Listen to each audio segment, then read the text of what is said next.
अस्सलामुअलैकुम। कैसे हैं आप? उम्मीद है आप सब लोग ठीक होंगे। गुड़ वाली चाय, गुड़ वाली सेवइयाँ और गुड़ वाले चावलों के बाद हाजिर है गुड़ वाली खीर। आपकी बहुत ज़्यादा फरमाइश आ रही थी कि जी हमें गुड़ वाली खीर बनाना सिखाएं, तो उस हवाले से मैंने आज आपके लिए गुड़ वाली खीर बनाई है। गुड़ वाली खीर हमारी तरफ पंजाब में देहात में बहुत ज़्यादा बनाई जाती है और बहुत ज़्यादा शौक़ से खाई जाती है। हम इसे ना सिर्फ़ ईदों पर, शबरातों पर और मुख्तलिफ़ त्योहारों पर बनाते हैं, बल्कि हम इसे अक्सर औक़ात जब हमारी कोई फ़ैमिली इवेंट्स होती है, कोई दावत होती है, तो हम ये लाज़मी बनाते हैं और खाते हैं। आप भी बनाइएगा इंशाल्लाह। आप सब लोग को मेरी रेसिपी बहुत पसंद आने वाली है। तो चलें बनाना स्टार्ट करते हैं। सबसे पहले मैंने एक कढ़ाई ले ली थी, जिसको मैंने अच्छी तरीके से वॉश कर लिया था। ये इसमें घी या सालन वगैरह की स्मेल ना आ रही हो, ठीक है, वरना इस तरह जो हमारी खीर है ना उसका टेस्ट सही नहीं रहेगा। तो जी यहाँ पर मैंने 1 लीटर फुल फैट दूध लिया था। फुल फैट का मतलब ये होता है कि दूध गाढ़ा होता है, मिलाई के साथ होता है, और इससे बनने वाली खीर जो होती है ना वो बिल्कुल क्रीम की तरह बनती है और खाने में टेस्टफुल लगती है। तो ये 1 लीटर मैंने दूध ले लिया था। अब इसके अंदर एक बड़ा गिलास जो होता है ना पानी वाला, वो मैं इसके अंदर शामिल कर दूंगा। बड़ा गिलास एक पानी का शामिल करने के बाद मैं इसको अच्छे से मिक्स करूंगा। पानी डालने का मकसद मेरा ये है कि इससे ना जो चावल होंगे वो अच्छी तरीके से हमारे घुल जाएंगे और खीर काफ़ी मज़े की बनेगी। अच्छा, पानी ऐड करने के बाद मेरे पास ये 3 अदद छोटी इलायची हैं, जिन्हें हरी इलायची कहते हैं। इनके मैंने मुंह खोल लिए हैं, ठीक है, यानी इनको मैंने थोड़ा सा क्रश कर लिया। ये भी मैं इसके अंदर ऐड कर दूँगा। इलायची, पानी और दूध, इनको मैं अच्छी तरीके से मिलाऊंगा और तकरीबन उबाल आने तक ना मैं इसको पकाता रहूँगा लो टू मीडियम फ्लेम पे, ठीक है, यानी लो से थोड़ी सी ज़्यादा आंच पर। तो जी यहाँ पर मैंने इसको उबाल आ गया था, तो मैंने इसकी ना आंच बिल्कुल स्लो करके 2 मिनट के लिए इसे ढक के रख दिया था, ताकि जो इलायची का जो हमारा टेस्ट होता है ना वो दूध के अंदर अच्छी तरीके से आ जाए और खुशबू आने शुरू हो जाए। जैसी खुशबू आनी शुरू हुई तो मैंने इसका कवर रिमूव किया। कवर रिमूव करने के बाद मैंने लिए आधी प्याली के करीब सिंपल राइस, सादा राइस, ठीक है, जिसे हम लोग टोटा चावल कहते हैं और उर्दू ज़ुबान में इसे जो है किनकी चावल कहा जाता है। आप लोग बड़े वाले लंबे चावल जो होते हैं साबुत वो भी ले सकते हैं, लेकिन उससे टेस्ट अच्छा नहीं बनता, चावल कच्चे रह जाते हैं। ये मैंने 2 घंटे पहले इसको भिगो कर रखा था, फिर हाथ से मैंने क्रश करके इसके अंदर डाल दिया है। अच्छा, मैं इसको तकरीबन 1 बॉयल आने तक पकाता रहूँगा और मुसलसल चमचा चलाता रहूँगा। इसको मैंने छोड़ना नहीं है, चलाते रहना है जी। तो यहाँ पे मेरे चावलों को पकते हुए 1 बॉयल आ गया था, तो अब मैं इसकी आंच कर दूंगा बिल्कुल लो टू मीडियम, ठीक है।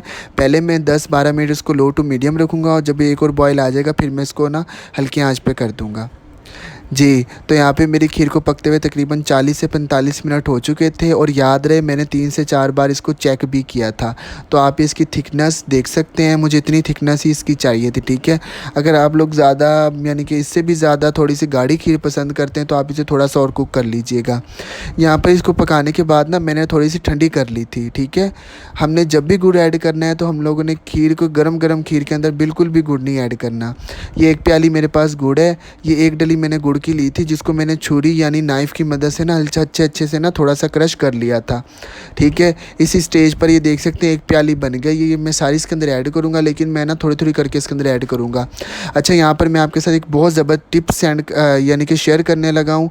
वो ये है कि जब खीर हमारी मुकम्मल रेडी हो जाए ना तो हमने उसका फ्लेम ऑफ कर देना है। खीर को हमने आधी टेंडर यानी कि खुशक कर लेना है, ठंडी कर लेना है। जब हमारी खीर आधी ठंडी हो जाए हम लोगों ने फिर उसके अंदर गुड़ ऐड करना है। अगर हम गरम गरम खीर में गुड़ ऐड करेंगे तो खीर हमारी फट जाएगी और अच्छा टेस्ट नहीं आएगा, अच्छा जायका नहीं आएगा, फिर वो फटी फटी खीर मालूम होगी। हम लोग अक्सर ये गलती करते हैं जिससे हमारी खीर फट जाती है। आप देख सकते हैं फ्लेम यहाँ पे मैंने ऑफ़ किया हुआ था और मैंने खीर को ना आधी ठंडी कर ली थी। उसके बाद मैंने गुड़ ऐड किया। अच्छा, गुड़ यहाँ पे मेरे पास 1 प्याली थी। अगर आप चाहें, अगर आप ज़्यादा पसंद करते हैं मीठा तो आप ज़्यादा भी डाल सकते हैं, ठीक है। गुड़ ऐड करने के बाद मैंने फ्लेम ऑन किया और 2 मिनट के लिए इसको रख दिया, ताकि जो हमारा गुड़ है ना वो अच्छी तरीके से इसके अंदर मेल्ट हो जाए जी।